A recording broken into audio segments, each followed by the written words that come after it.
Hey everyone, welcome back to my channel. Today, video is packed with powerful bash techniques to go beyond the basics. We will look at special variables, traps, file testing, parsing input using pipelines, process substitution, regular expressions, and advanced commands like set, awk, and grep. Let's jump in. So, first off, special variables for running the background jobs, for showing number and list of arguments, and for exit checking the exit status. I have made a file named special.sh. So here, first line is always the same. Second is a sleep command, which will stop the processes for 5 seconds. For echoing the PID of background job, we use dollar and exclamation mark. For getting the number of arguments, we use dollar hash symbol. And for echoing what arguments we have used, it is dollar at the rate. For listing that my file has an exit status 1 or 2, so if the file has exit status and if the file does not have an exit status, I have made this program, so let's see what happens when we run this. First of all, for changing mode, we use chmod plus x and file name to make the file executable. Then for running the file, we use /file name. So here we got our background job. So we do not have any number arguments, so it's 0 and our exit status is 0 too.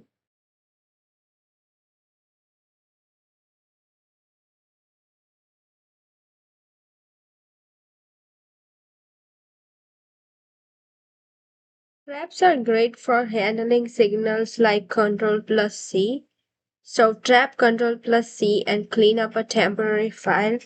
I have written a code already, so let me show you that.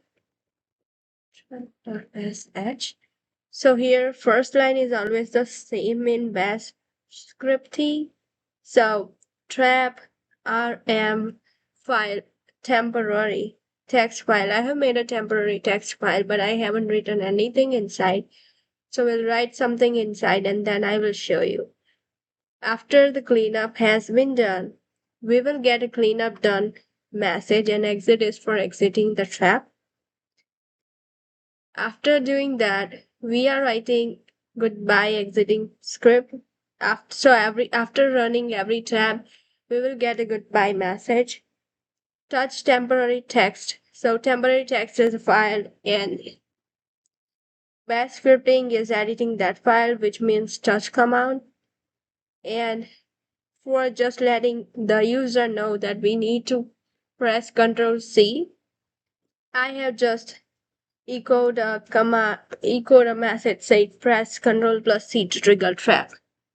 While doing that, we need to stop the PC for a second, so I have written sleep and 1 second command.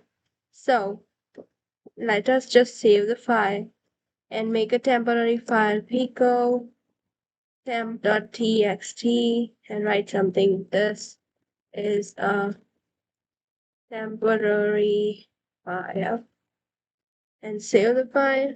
Now for running the trap file, need to change the mode trap.sh. For running the file ./trap.sh. So it echoed me the message that press Ctrl C, so Ctrl C.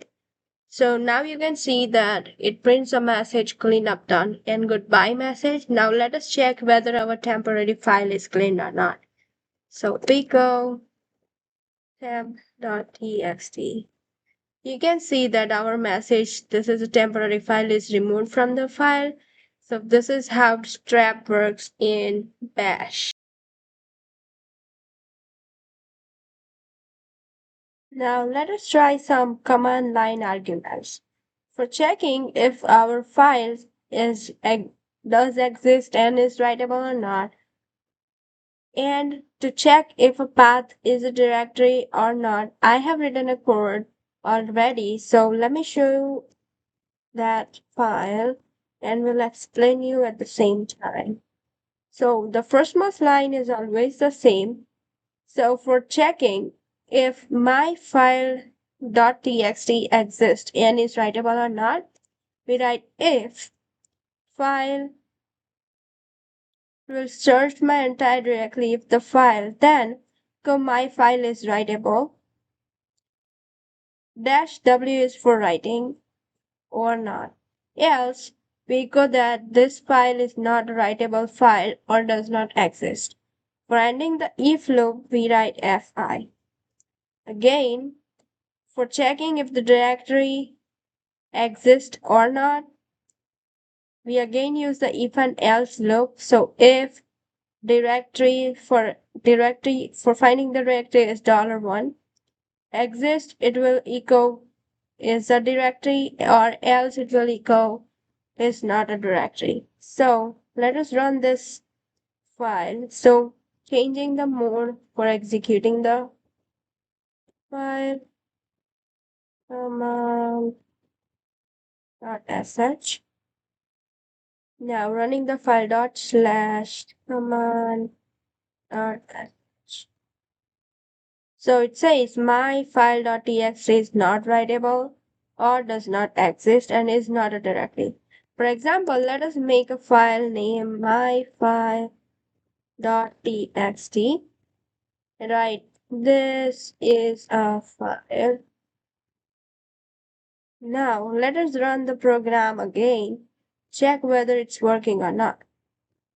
So now you can see that my file text is writable, but it's still not a directory because I haven't made any separate folder for that. So this is how we work with command line arguments in Bash. Now we are trying input parsing with the use of get opt. For that I have already made a file. So let me open the file. Name the file parse.sh. Let me explain each and every line to you. So now here is the usage function, which says usage -n. So -n is allocated for name, -a is allocated for age. And $0 takes the name of the script name, which is parse.sh. Next, we get into the get opt block. Here is where parsing is done. So it takes n as a name and a as a age and for usage. So if something wrong has been written in the name or age file or age, it will directly go to the usage block, which will print this and Z1. Now we go down. Here is where it checks both name and age are provided. So if name or age, then usage, so it exits the file. And then it prints whatever we have given as a name and age. So let us run this file.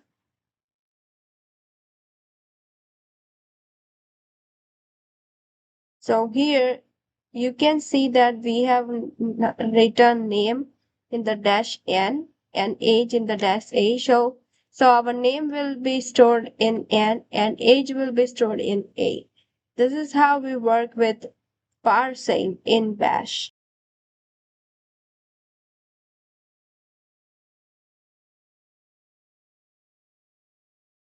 Now let us run pipelines. So what is pipeline and how to use pipeline in Bash? For that, I have made a command for pipeline.sh. So here you can see that first is the echo command that most used shell in etc. password. So what cut -d colon -f7 does, it extracts the shell field seventh field from each line in etc. and password. Then the short, it shorts the list of shells. The unique C, it counts how many times each unique shells appear. And the short NR shorts the output numerically and in reverse. Most used in shell on the top. And hidden -1 shows the top one. For example, most used shell. So again, for we see myfile.txt, what it does is it counts the lines, words, and characters, and it will give you the output that how many characters, how many lines, and how many words you have in that file. So let us run the program.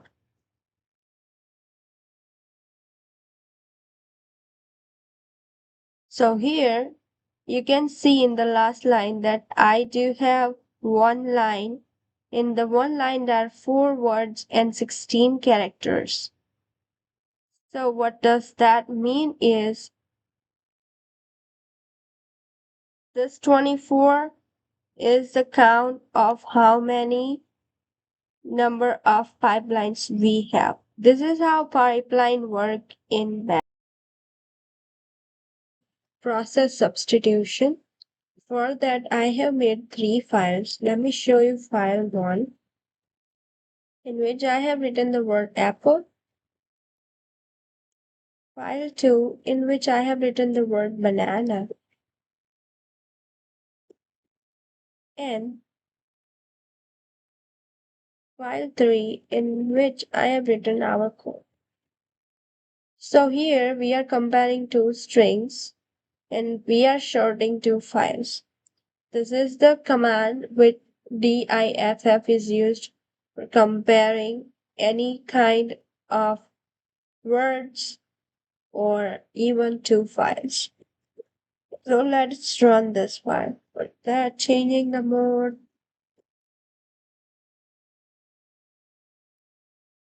And running the file.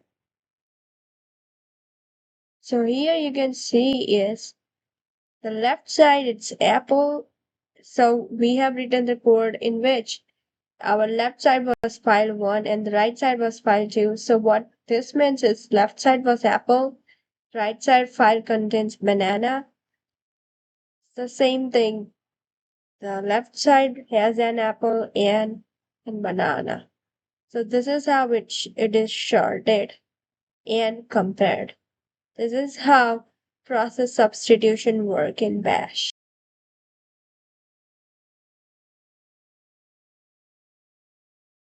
Now we are learning how to use a regular expression in bash. For that I have made a file named regex.sh. In here we are validifying the email address and phone number. So our email address should contain small letters, capital letters 0 to 9 dot underscore percentage plus minus plus at the rate and then again small letters, capital letters, numbers. Then at the end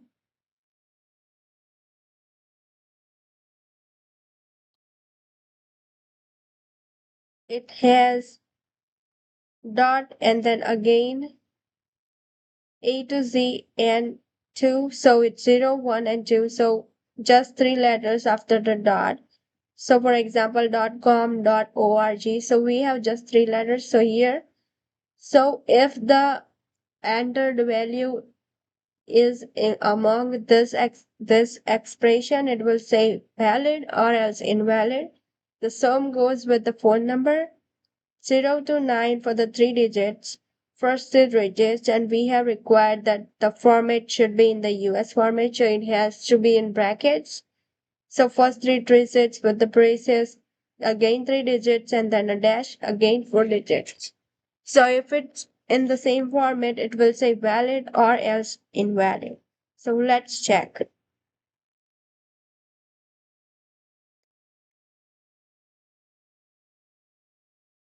Enter email. For example, I am entering until@gmail.com. So it says value. For example, let me try 2 times entering invalid values and valid values. For example, I'm entering invalid values. It says invalid. Let me run this again. Let me now enter invalid email address. For example, after dot, I am writing like 4-5 characters. So now entering the phone number within the thing which it says. Because I have entered a space here, so it says invalid. So this is how we use regular expressions. So let me show you 4 files first. Then I will try and make you understand the keywords grep, sed, awk, and churn. Let me show you the log file.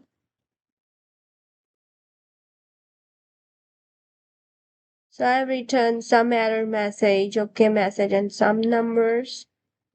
Let me show you the file .txt file. So I've written some random characters in here. Show you students .txt. So I've written 3 student name and then their markings. And I have made one more file for numbers, which has random 4 numbers. For now, let us try searching somewhere using the grep command. So grep error in the log file. So it says I have 2 error words in the log file, which is this 2. Now let us replace something from the file .txt file. For example, in the txt file we have 4 words. So let us replace that. So for replacing something we use sed command, which is s/4, and I want to replace the 4 with I guess Mishri and G, and it is in the file .txt file. So now my file will show up like this. Before we have 4 bar 4 4 bar 4. So now all the words 4 is replaced by Mishri. Now let's print students' names and their scores. For that we use awk keyword. Print $1, $2, and it is there in the student file. So students.txt.